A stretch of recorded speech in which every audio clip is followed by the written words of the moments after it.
When training a good drop it, my goal is that all I have to do is ask the dog to drop it and they'll release it. So I start this off by establishing trust. I'm gonna work strictly through a trading method where when my dog has something, I'm gonna trade them for something really good. So I have to make sure that what I'm using to trade is at least as good as what the dog has or better, which can get really tricky. So I'm gonna set this up with a bone that I know my dog doesn't mind if I'm holding on to, because I'm gonna start with shared access. I'm gonna have the thing, I'm gonna offer him the thing to also have, so he's gonna put it in his mouth, I'm gonna have it in my hand, I'm not gonna let it go. After he's chomped on it a few times, I'm gonna produce a piece of summer sausage, and he should very fluidly release the bone, take the summer sausage.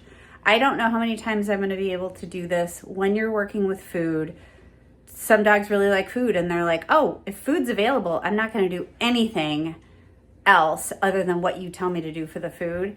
And so establishing this, you might have to do a lot of short sessions where you do this once, but I'm going to work you through hopefully the progression.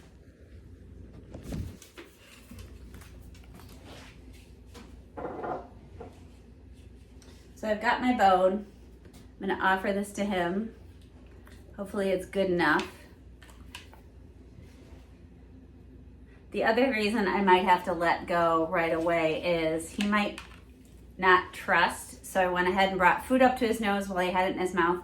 He might not trust holding onto it for a very long time while I've got it too. But I don't want the dog to stop putting this in their mouth because I have food, so I might just have to switch up what I'm using.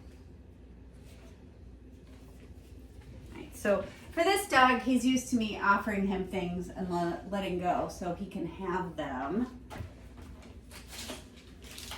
So I'm gonna switch out. This one can be a little tricky. So this is an edible one. So my guess is he's got it, I offer him the trade.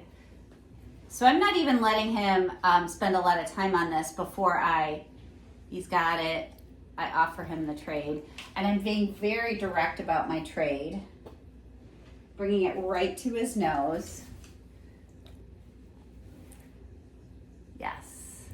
So he has, with no questions asked, given me this back every time I've offered him something else.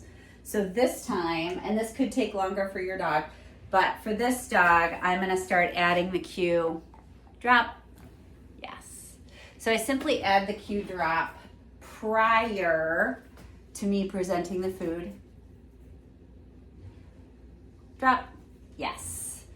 And he's being so tentative that I'm actually able to get a complete drop, yes. So this is a very soft dog who's very willing to let things go. I mean, within reason, if he's stolen it, you know, there's a little bit more of a thing that happens. But that moment that you bring the food out, the dog should open, you should be able to remove the bone. And what we're really looking for is a zero conflict transaction.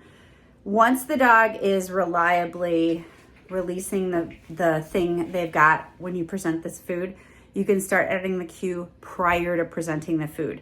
So at that point, you're not taking any of these components away. You're just adding the cue, drop it, or whatever you want to call it, prior to bringing that food to the mouth and having the dog release that first thing in order to get the second thing.